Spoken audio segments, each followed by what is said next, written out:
नमस्कार दर्शकों, मैं सिमरन HP न्यूज़ 24 से आप सभी का बहुत स्वागत करती हूं। आज हम जिस शख्सियत से मुलाकात करने आए हैं वो हमारे सिंधी समाज के बहुत ही फेमस राइटर हैं शिव गुलानी जी। शिव गुलानी जी, आपका बहुत बहुत स्वागत है। बहुत बहुत धन्यवाद सिमरन। HP न्यूज़ से आप लोग मेरा इंटरव्यू लेने के लिए मेरे घर आए हैं, बहुत बहुत शुक्रिया अदा करता हूं आपका। आप हमारे दर्शकों को अपना एक संक्षिप्त में परिचय दीजिए। मैं शिव गुलानी लेखक हूं और मैंने अभी तक जो किताबें लिखी हैं उन्हीं किताबों को पढ़ करके आज सिमरन बहन मेरे घर पे आई हैं मेरा इंटरव्यू लेने के लिए। आपने ऐसी किताबें लिखी हैं जिसको पढ़कर कश्मीर से अब्दुल्ला फारूक साहब आपके घर आ गए थे, जो कि 3 बार मुख्यमंत्री रह चुके हैं। तो इसके बारे में कुछ बताइए कि आपकी कौन सी ऐसी किताब थी जिसको पढ़ के कश्मीर से मुख्यमंत्री जी आपके घर आ गए थे, उसके बारे में बताइए हमारे दर्शकों को। देखिए सिमरन जी, ये मेरे साथ साथ मेरे प्रदेश के लिए भी बहुत बड़ी उपलब्धि रही। मैंने पहली किताब लिखी थी मास्टर ऑफ नथिंग WD, और उस किताब में मैंने रियल हिंदू मुस्लिम दोस्ती और कश्मीरी संस्कृति के ऊपर में एक चैप्टर लिखा था। उसमें मैंने लिखा था कि 1985 में कश्मीर की संस्कृति क्या थी, हिंदू मुस्लिम दोस्ती कैसी होती थी, किस तरीके से वहाँ के लोग आवभगत करते थे, और किस तरीके से कश्मीर, जिसके लिए हम हमेशा कहा करते थे कि हमारे देश का एक स्वर्ण मुकुट है, वो कैसा हुआ करता था, उसको लेकर के मैंने एक स्टोरी, वो भी केवल स्टोरी नहीं थी सिमरन जी, वो रियल स्टोरी मैंने लिखी थी कि उस जगह पे क्या हुआ था। और जब वो स्टोरी वहाँ पे मैं 40 साल पुराने अपने दोस्त को खोजने गया, जिसका विवरण मैंने अपनी इस मास्टर ऑफ नथिंग WD किताब में मैंने किया था, तब ये कहानी जब मेरे वहाँ के अखबारों में छपी, उसको पढ़ करके जनाब डॉक्टर फारूक अब्दुल्ला जी, जो जम्मू कश्मीर के 3 बार मुख्यमंत्री रहे हैं, उन्होंने उनसे मैं भेंट किया, और फिर वो शुक्रिया अदा करने के लिए कि एक ऐसे लेखक आप आए हैं, क्योंकि उस समय कश्मीर की जो हालत थी, उस समय ऐसा लग रहा था कि केवल बैर वैमनस्यता यही सब फैली हुई थी। धारा 370 हटा दी गई थी और बहुत ज़्यादा वहाँ पे इसी तरीके से कॉन्फ्लिक्ट चल रहे थे। तब जनाब डॉक्टर फारूक अब्दुल्ला को लगा कि इस कॉन्फ्लिक्ट के समय में यदि सच्ची कहानी ऐसी आ रही है जो हिंदू मुस्लिम दोस्ती को लेकर के है, कश्मीरी संस्कृति को लेकर के है, तो उसका शुक्रिया अदा करने वो छत्तीसगढ़ प्रदेश आए थे, और यहाँ आकर के उन्होंने छत्तीसगढ़ प्रदेश के साथ साथ मेरा भी शुक्रिया अदा किया था। जैसे आप 40 साल के बाद एक हिंदू एक मुस्लिम दोस्त से मिलने गया, तो वो आपको मिले और कैसा उत्साह रहा आपका उनसे मिलके, और उनका क्या रिएक्शन था? क्या उन्होंने कभी सोचा होगा कि मेरा एक फ्रेंड, एक दोस्त जो हम मिले एक जर्नी के दौरान, और वो 40 साल बाद उनसे मिलने गए आप, तो ये बहुत एक अलग ही बात होगी। और वहाँ के लोगों को क्या प्रभाव पड़ा इस बात का? देखिए, ये एक ऐसी कहानी बनी जो कई बार कुदरत जो है इस तरीके की कहानियां फ्रेम कर देती है। शायद वो कुदरत ने उसी तरीके का आत्म प्रवाह मेरे अंदर किया जो मैंने वो कहानी लिखी। सिमरन जी, मैं आपको बताऊं, 1985 में मैं और मेरा एक दोस्त कश्मीर हम लोग गए थे। हमारी शादी हुई थी और शादी के बाद हम लोग कश्मीर चले गए थे। वहाँ शफीक मोहम्मद खान, उसको हम सिर्फ शफी भाई के नाम से जानते थे, वो हमारे साथ 25 दिन रहा था। और 25 दिन रहने के दौरान हमारी ऐसी दोस्ती हो गई थी कि एक दिन वो हमें अपने घर ले गया, खाने पे इनवाइट उसने किया, और हम लोग भी बिना डरे उसके घर चले गए। और जब वहाँ से हम लोग आए, तब उस व्यक्ति ने दोस्ती की मिसाल अदा करते हुए कहा, 25 दिन जब वो हमारे साथ में पूरा घूमा, हमने 550 रुपये से उसके साथ टैक्सी का भाड़ा तय किया था, और भी सारी चीज़ें थी। लेकिन उसने कहा, जब वो मुझे छोड़ने के लिए आया, इतना गरीब परिवार का होने के बाद भी उसने मुझसे कहा कि शिव भाई, हमारे इस्लाम में, हमारे कुरान में कहा गया है, यदि हम किसी भाई को खाना खिलाते हैं, उसकी सेवा करते हैं, उसका कोई काम करते हैं, फिर अगर हम उजरत में उससे उसके बदले में कोई चीज़ हासिल करेंगे, कोई चीज़ हम उससे लेंगे, तो हमारा इस्लाम, हमारा कुरान हमें कहता है कि ये उचित नहीं है। इसके लिए यदि तुमने इस तरीके से अपने भाई से कोई हासिल करने के लिए भाई का कोई काम किया है, तो जन्नत तो बहुत दूर की बात है शिव भाई, मुझे दोजख में भी जगह नहीं मिलेगी। और उसने पैसे तो लिए ही नहीं, लेकिन रोने वो बैठ गया। इस तरीके की दोस्ती, इस तरीके की मिसाल कश्मीर में हुआ करती थी, जिसकी आप कल्पना भी नहीं कर सकते हैं। आज तो जो माहौल बन गया है, ऐसा दहशत का माहौल बन गया है कि आप यदि किसी कश्मीरी के पास चले जाएंगे तो आपके मन में भय बैठ जाएगा कि मैं इसके बात कैसे करूं, इसके साथ बैठ के खाना कैसे खाऊं। वो स्टोरी मैंने लिखी 1985 की, कि रियल स्टोरी क्या थी, कैसी हिंदू मुस्लिम दोस्ती होती थी, कश्मीरी संस्कृति क्या होती थी। ये एक रियल फ्रेम जो मैंने किया था। और फिर जब मैं 40 साल बाद उसको वहाँ खोजने गया, वो एक अलग कहानी है जो मैंने इस दास्तान कश्मीर किताब में लिखी है।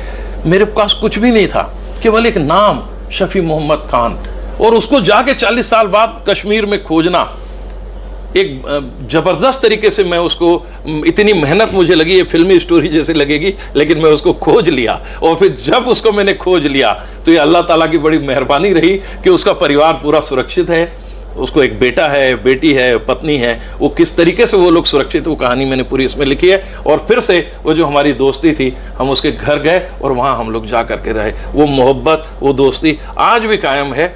अफवाहें तो हमेशा देखिए हर जगह चलती रहती हैं, मैं ये नहीं कहूँगा कि अफवाहें नहीं हैं, ये भी हो सकता है कि कुछ लोग गंदे हों, वो हर धर्म में, हर कौम में हैं, लेकिन मैंने जो वहाँ पे देखी है मोहब्बत, मैं उसी की बात कर रहा हूँ। कश्मीरी संस्कृति और रियल हिंदू मुस्लिम दोस्ती जो है वो हमारी बड़ी मिसाल की रही है। क्योंकि 40 साल बाद, जब 40 साल पहले जब आप गए थे तब डिजिटल लाइफ तो इतनी थी नहीं, ना आपके पास नंबर था, ना घर का एड्रेस था। आप जैसे बता रहे कि आप उनके गांव का भी नाम भूल गए थे, तो 40 साल बाद हिम्मत करना, जाना, ढूंढना, मिलना बहुत अच्छा रहा होगा मेरे हिसाब से। तो इस कहानी में सबसे बड़ा ट्विस्ट यही था, कश्मीर में जिस तरीके की हालत रहे हैं, जिस तरीके की परिस्थितियां रही हैं, तो वहाँ एक एक होटल को सबको बोला गया है कि अदर देन टूरिस्ट, यदि आपको कोई भी सस्पिशियस आदमी दिखाई देता है तो पुलिस हो, NIA हो, हमें सूचना दीजिए।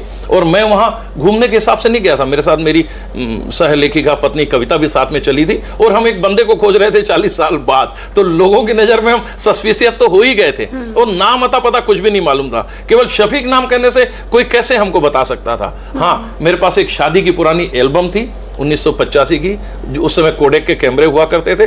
उस कैमरे में एक 16 साल की बच्ची को देख करके एक मुस्लिम, जब मैं वहां पे ज्वेलरी मार्केट में गया तो उन्होंने मुझसे कहा कि वो इस 16 साल की लड़की को पहचानते हैं। मैंने उससे कहा भी कि भाई साहब, मैं 40 साल बाद खोजने आया हूं, तो आज की तारीख में तो 60 साल की महिला होंगी। लेकिन उसका चेहरा देख करके उन्होंने कहा कि भाई साहब, कुछ लोगों की डील डोल चेहरा बदलता नहीं है, आपके एल्बम में जो लड़की है इसको मैं पहचानता हूं। और उन्होंने 20 जगह फ़ोन लगा करके वो सारी तस्वीरें उनको व्हाट्सएप में भेजी, और उससे वो लड़की जो थी वो लाइन पे आ गई। वो शफीक की साली थी, और फिर शफीक का आना तो केवल रस्मी चीज रह गई। मेरी इस किताब में आप देखिए, ये मोटरसाइकिल पे शफी मोहम्मद खान है। जैसे ही इनको ये पता चला कि उनका पुराना दोस्त, 40 साल पुराना दोस्त आया, ये तो हवा में उड़ते हुए आ गया मेरे पास।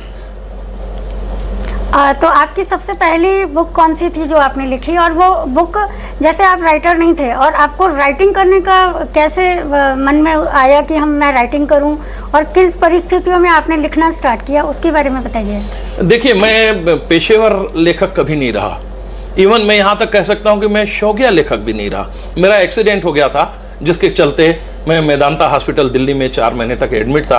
उसी हॉस्पिटल में बैठ के मैंने ये सारी किताबें लिखी। मेरी किताबें जो थी, पहली किताबें मास्टर ऑफ नथिंग WD, इसका विमोचन विवेक तनखा साहब, जो अभी मध्य प्रदेश से 2 बार के राज्यसभा सांसद हैं, एडिशनल सॉलिसिटर जनरल रहे हैं, एडवोकेट जनरल मध्य प्रदेश रहे हैं, उन्होंने इसका विमोचन constitution club of India Delhi में किया। और ये मेरी जो दूसरी किताब है मास्टर ऑफ एवरीथिंग WD, इसका विमोचन शादानी दरबार के परम पूज्य संत हमारे Yudhishthir Lal ji constitution club of India में आए थे, उन्होंने किया है। और ये दास्तान कश्मीर मेरी किताब का भी विमोचन जनाब फारूक अब्दुल्ला ने पिछले वर्ष ही 19 जून को कश्मीर में कर दिया है। लेकिन ये बुक के फॉर्मेट में किताब आ नहीं पाई है, जो बहुत जल्दी यहाँ पे आने वाली है।